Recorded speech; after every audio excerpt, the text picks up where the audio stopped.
We are here now with Sylvia Rodriguez, one of two Teachers of the Year for 2009 for the Sacramento City Unified School District. Sylvia, thanks for joining us. Thank you. Well, tell us a little bit about yourself, where you teach and what you teach. I teach a 5th grade GATE classroom right now at Phoebe Hurst Elementary in Sacramento. Okay, well tell us a little bit about that, what the GATE class is and what the GATE program is. Well, the GATE program is for gifted students, and we are a self-contained classroom, so they are with me all day long. And basically I do individualized instruction that can meet the different needs of these students. So these are accelerated students, Right. students who need extended instruction, I guess. They need extended instruction. Sometimes they need different ways of being able to demonstrate their learning. Sometimes they need a different teaching style to meet their own needs. So yeah, you have to meet them at different levels. Well, how long have you been teaching? This is my 8th year. Okay. So what specific challenges do you think you find in the classroom today as a teacher?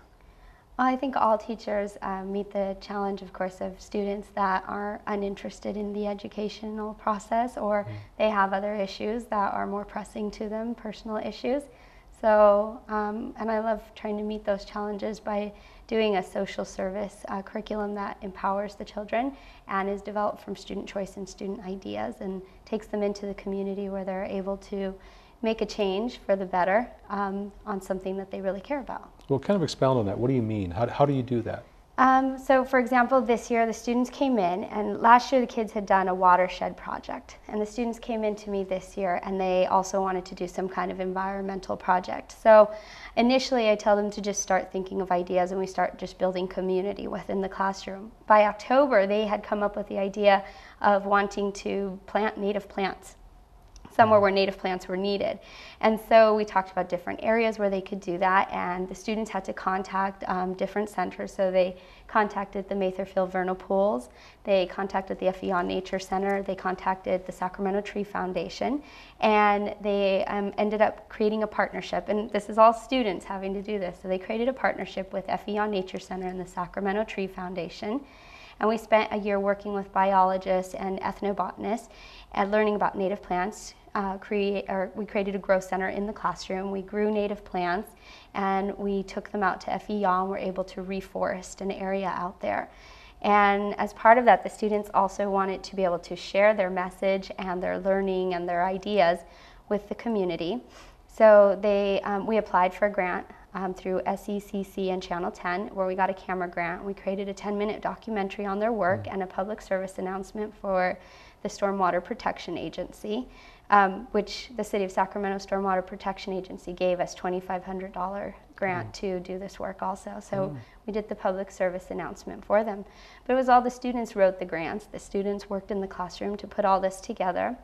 They wrote a play, a musical, and a play, and they produced that and directed it and then acted it out for the school along with a watershed fair where they were able to share all of their learning with the entire community.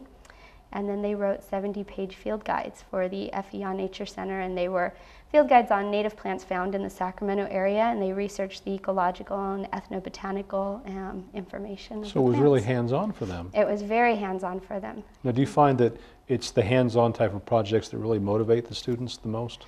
Yeah, generally kids are hands-on. A lot of adults are hands-on, and kids are definitely hands-on. I think the big motivational factor, though, is that it was student choice. It was something they cared about, and they wanted to jump into it, and they were willing to put in weekends and long hours after school to get it all done. Now, in the 8 years that you've been a teacher, what kind of changes have you seen in the educational system, or what kind of challenges have you seen grow over that period of time? For me, I think that one of the main issues I see is the struggle with mandated curriculum that doesn't meet the needs of all the students and doesn't allow them to branch out and be able to share their learning in different ways. And it doesn't always, it doesn't connect with the kids always. And so, you know, I like the idea of taking the mandated curriculum and letting the kids grow from that with their own ideas. And so, you know, we took mandated science curriculum, which talks about the waterways, and they got into that, and I made it local for them, and that's how their cares about the riparian oak woodland started to develop.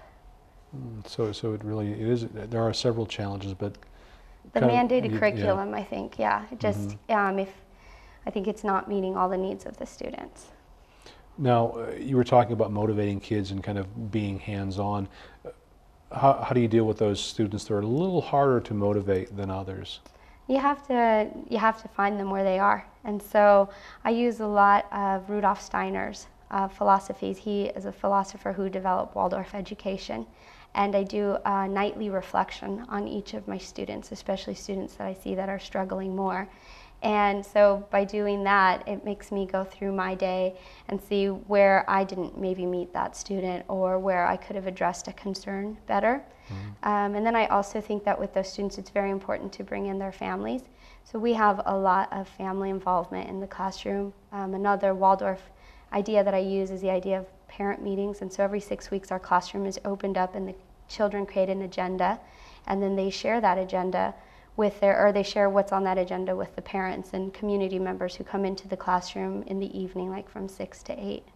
And so through those kinds of strategies, different ideas, you just got to keep always looking for different ideas, but those are some of the ways that I try to meet those students. And the parental involvement is key, isn't it? It's absolutely key. Yeah, it creates a stronger community in the classroom. I think all teachers want to create a strong community feeling in their classroom, but if you have the parents there, then it's just so much stronger and the bond is there. I think this year my parents even became family with one another because there was so much that we did, and the parents were so involved with everything that we were working on, and they were driving us everywhere and buying things for us and picking kids up, after school or taking them to meet me out in some woodland on a Saturday. And so the parents got very involved in it, and so it's definitely key to the kids knowing that their parents care that much too.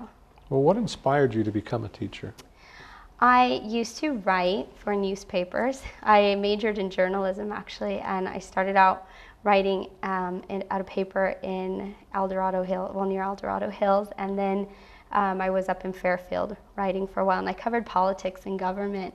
And one of the things that always got me was that people were very frustrated with the decisions being made that concern their environment or concern their daily lives or the regulations being handed down to them.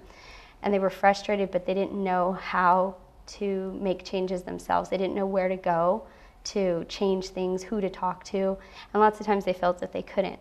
And so I started thinking more and more about wanting to empower people, to realize that, I was just a really young reporter at the time, and I was talking to these people, so there was no reason other people couldn't. And that kind of led me into education because, kids are the future. So, I just looked into the kids and seeing if that's where I could start empowering people. Oh. So what was your reaction when you learned that you were one of the Teachers of the Year for Sac City? It was fantastic. My students nominated me, and so that was just, that was award enough right there. And so then when I found out that I was actually the Teacher of the Year, I felt like it validated what they felt, because they wanted to say thank you to me and let me know that they loved me too. And so it validated them, and I thought that was important for them to see, because it was another thing where they took a step. They said, this is something we believe in, we want to do this. And so they got the paperwork and they took care of it. And so I thought that was another little bit of empowerment for them, and then an ego boost for me, I guess, that I appreciated. It's a win for everybody. So it is, and it's nice to be able to share my message with people, my message on education. So. Well, if you were to give a message to any of those aspiring teachers out there, someone who's considering education as a career, what would you tell them? I would tell them to go into education not just with a love for children, but also a love for humanity, and to want to go into education to make a change, not just in your classroom, but in the world. And you feel you make that impact every day? I feel that I try. I feel that I've got goals and that I'm always trying. So. And the students seem to respond to that too. Yeah, they do. All right. Well, we've been speaking with Sylvia Rodriguez, one of 2 Teachers of the Year for the Sacramento City Unified School District for 2009. Thanks for joining us. Thank you.